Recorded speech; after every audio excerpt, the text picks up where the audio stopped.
हाँ जी, चलिए स्टार्ट करते हैं।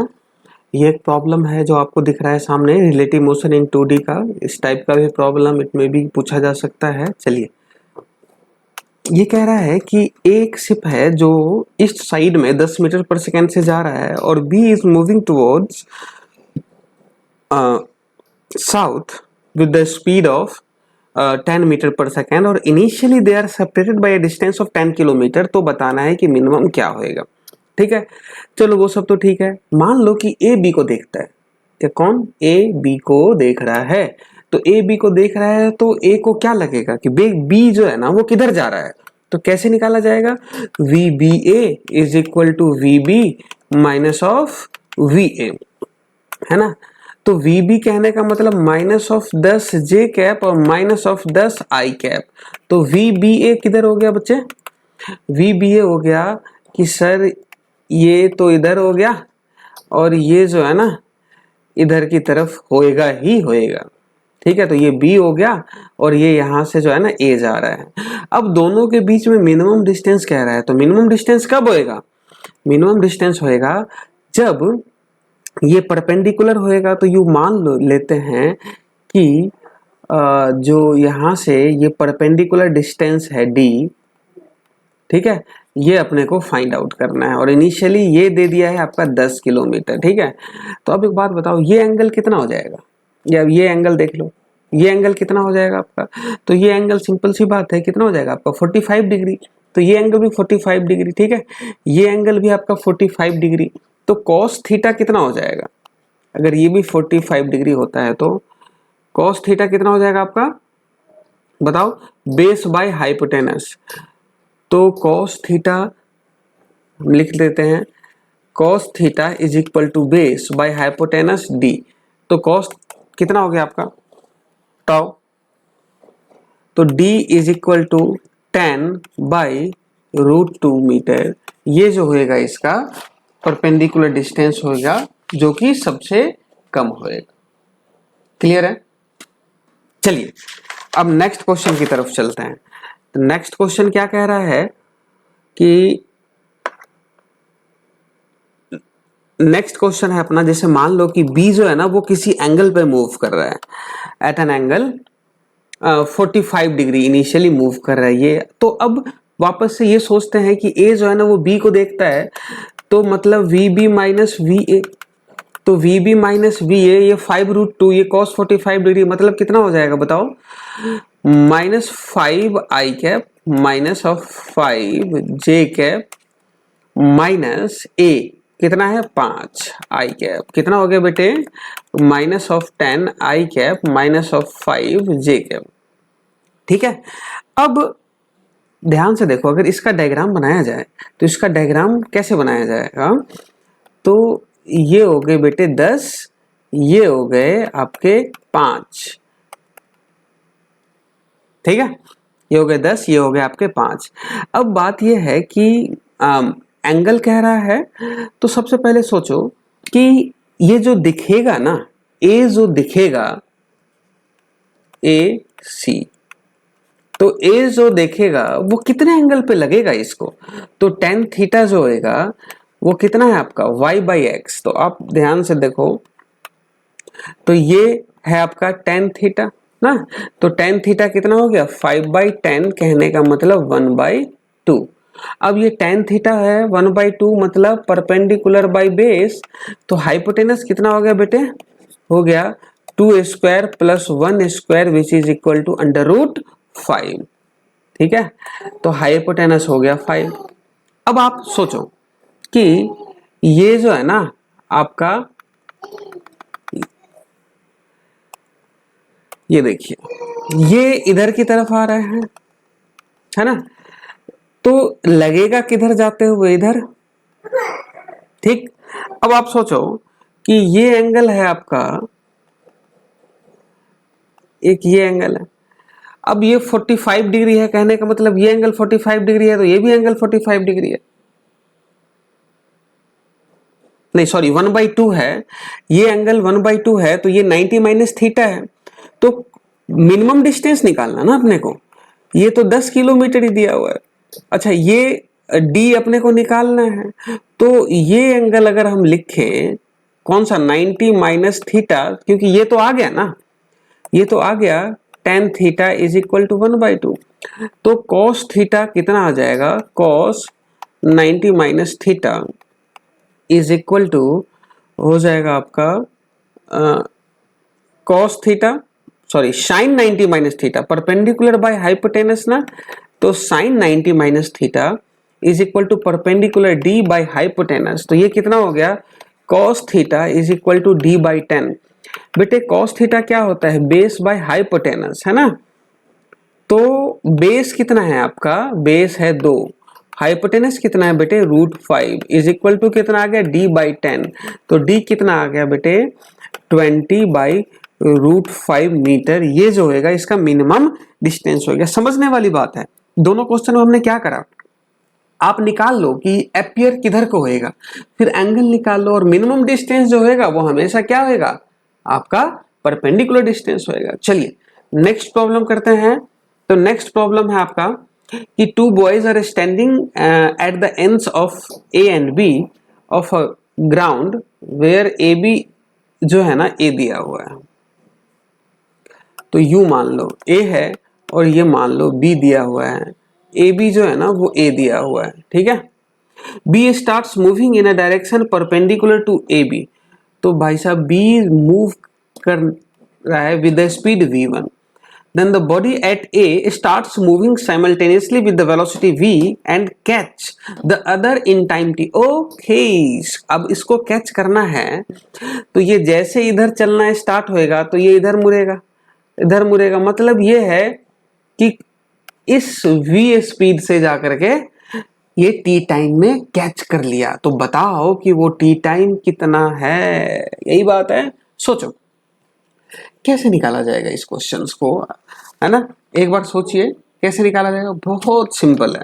तुम सोचो ये डिस्टेंस है ना, तो इसको हॉरिजॉन्टल डिस्टेंस तो ए ही कवर करना पड़ेगा, बट इसको टी टाइम में कितना कवर करना पड़ेगा, v1 इंटू टी, और इसको भी टी टाइम में कितना v इंटू टी। अब तुम खुद सोचो वी टी का whole square is equal to v1 t plus ये हो जाएगा, हाँ या ना, बिल्कुल होएगा, ठीक है।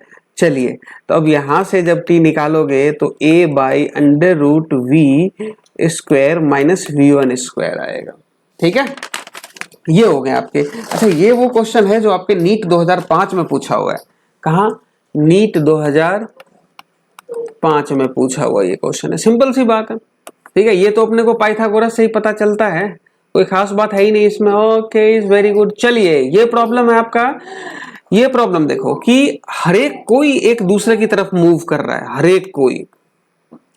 जैसे ही बी इधर गया तो ए इधर चला गया, बी इधर गया ए इधर चला गया, ठीक है। सी इधर गया ये इधर चला जाएगा। मतलब क्या, ये जो है ना हरेक कोई एक दूसरे की तरफ मूव कर रहा है, ठीक है। हरेक कोई एक दूसरे की तरफ मूव कर रहा है, यही है। तो आपको बताना है कि किस टाइम में ये क्या करेगा, एक दूसरे को कैच कर लेगा। ओके अच्छा ये सबका साइड बेटे ए दिया हुआ है, गिवन दैट ये भी v है, ये भी v है और ये भी v है। तो आपको क्या करना है कि कैच तो करना है, एक दूसरे को तो पकड़ेगा। तो टाइम बताना है, तो टाइम कितना होता है d बाई वी रिलेटिव, यही है। अब v रिलेटिव कहने का मतलब a बाई v रिलेटिव। अब ये देखो ये इधर की तरफ जा रहा है v स्पीड से और ये इधर जा रहा है v स्पीड से, यही बात है। अब बात यह है कि हो जाएंगे इसके दो कंपोनेंट। अगर कोई इधर जा रहा है v स्पीड से, ये एंगल 60 डिग्री, ठीक है। तो आप ये देखो ये हो गया v साइन 60 और ये कितना हो गया v cos 60। मतलब इस वेलोसिटी का यह कंपोनेंट है जो इन दोनों को आपस में मिलवा रहा है ना। तो एक तो हो गया v cos 60 और दूसरा मतलब इधर की तरफ ही जा रहा है v से। तो v रिलेटिव कितना हो गया बेटे, v रिलेटिव कितना हो गया, v रिलेटिव हो गया v plus v cos 60 degree. तो v प्लस v बाई 2 कहने का मतलब हो गया 3v/2 जो होगा वो v रिलेटिव हो गया। तो ले भाई टाइम निकल करके आ गया dA/3v/2। आपने क्या फोकस करना है? आपको फोकस करना है कि भाई साहब रिलेटिव स्पीड, स्पीड का कौन सा कंपोनेंट है जो इसको रोक रहा, मतलब मिला रहा है। चलिए ये आंसर हो गया। अब देखो सेम पैटर्न पे एक और क्वेश्चन दिया हुआ है। क्वेश्चन बहुत ही सिंपल है, आप कर सकते हो। ये स्पीड v है, ये स्पीड v है। अब हर एक कोई ऐसे ही जा रहा है ना, तो हर एक कोई जा रहा है, मतलब ये इधर जा रहा है, ये इधर जा रहा है, तो ये वाला तो ऊपर ले जा रहा है ना, ये वाला जो है ना वो ऊपर लेके जा रहा है, बट ये वाला आगे लेके जा रहा है। अब इन दोनों से तो कोई, इन दोनों को मिलाना है, तो ये एक अलग ही है और ये एक अलग है, तो v रिलेटिव जो होएगा वो तो v ही है, हाँ या ना।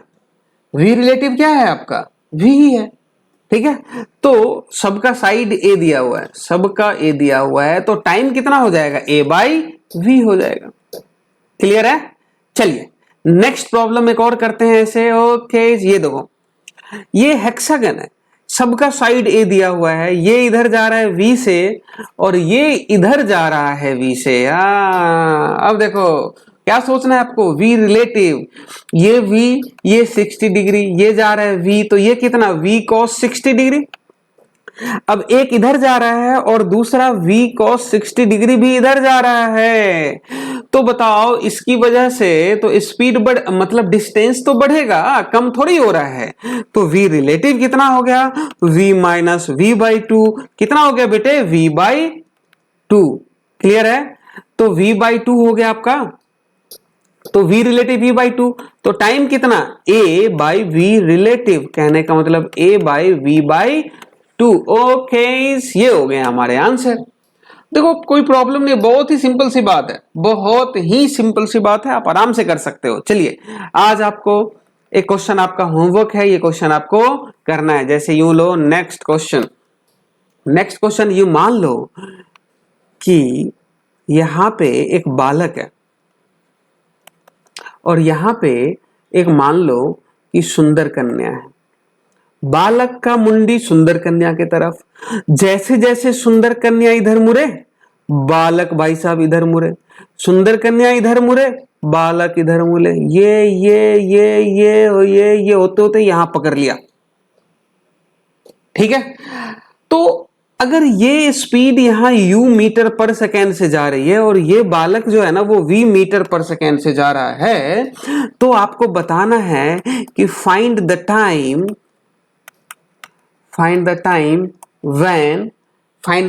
व्हेन बालक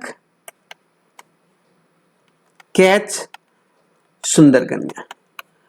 ठीक है, फिर से समझा देता हूं मैं। इन दोनों के बीच का डिस्टेंस मान लो कि ना a दे दिया, सुंदर कन्या इधर जा रही है u से, बालक इधर जा रहा है v से, सुंदर कन्या इधर मुड़े, बालक उसकी तरफ मुड़े, ये आगे मुड़े, फिर इधर मुड़े, फाइनली कैच कर लिया। कहां पे? पॉइंट a पे इसको कैच कर लिया। तो अब आपको बताना है कि कितने टाइम में ये मिलेगा। चलिए सोचिए एक मिनट के लिए, आपको सोचना है सिर्फ कितना? Relative speed. ठीक है, चलिए सोच करके बताओ, सोच करके सोचो एक बार।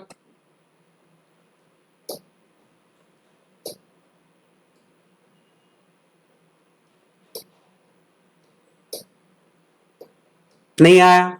ले मैं बताता हूं। ओके देखो बेटे, ये इधर जा रही v से ना, ये इसको मिलना है, डिस्टेंस कौन सा कम हो रहा है? वर्टिकल। सोच लो पहले, डिस्टेंस कौन सा कम हो रहा है? वर्टिकल। ठीक है, अब वर्टिकल डिस्टेंस कम होने में क्या होना चाहिए, मतलब किसका रिलेटिव स्पीड लेना चाहिए? ठीक है, जैसे यू मान ले ये इधर जा रहा है u से, एक पॉइंट पे जैसे मान ले कि यहाँ बालक जो है ना इधर आया, ये इधर की तरफ हो गया है, ये एंगल अगर थीटा होता है तो ये एंगल भी थीटा होएगा, और अगर ये u है तो ये कितना हो गया? u cos थीटा, और v तो इधर है ही, तो रिलेटिव वेलोसिटी कितना हो गया? दोनों सेम डायरेक्शन में, v minus u cos theta. नहीं आया? ठीक है। अब कितना डिस्टेंस कवर कर रहा है बेटे, a है तो v minus you cos theta into D T जो होगा क्या वही a के बराबर होएगा? सही है। क्या सोचा हमने कि अलोंग द लाइन दोनों का हमने वेलोसिटी निकाल लिया। ठीक है, क्या करा, अलोंग द लाइन हमने दोनों की वेलोसिटी को निकाल लिया। अरे क्लियर है? चलिए, तो अब तो कोई खास बात है ही नहीं, अब तो इंटीग्रेट कर लो। v into T, v D T मतलब v into T minus integration of u cos theta into D T is equal to A हो जाएगा, है ना। इज इक्वल टू क्या हो जाएगा, ए हो जाएगा। तो अब यू देखो, u तो ठीक है, कॉस थीटा डी टी ये किसके बराबर है, u cos theta into D T. देखो इसको मैं क्या करता हूं कि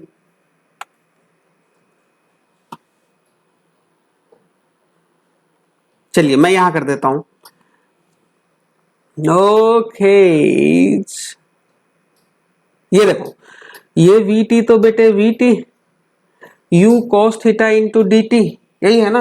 अब कॉस थीटा को क्या लिखा जा सकता है, कॉस थीटा को क्या लिखा जा सकता है, बेस बाय हाइपोटेनस, यही बात है ना।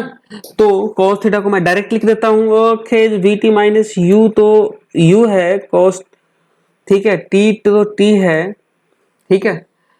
तो u t u बाई कितना हो गया v इज इक्वल टू क्या हो गया आपका a, ठीक है। तो अब यहां से t अगर मैं कॉमन ले लूं तो t कॉमन ले लूं तो हो जाएगा V square minus U square by V is equal to A. तो t हो जाएगा A V by V square minus U square, और यही हमारा आंसर होएगा। चलिए, ये सेशन मैं लेकर के आया था आपके लिए कुछ प्रॉब्लम्स रिलेटिव मोशन का। बहुत बहुत धन्यवाद।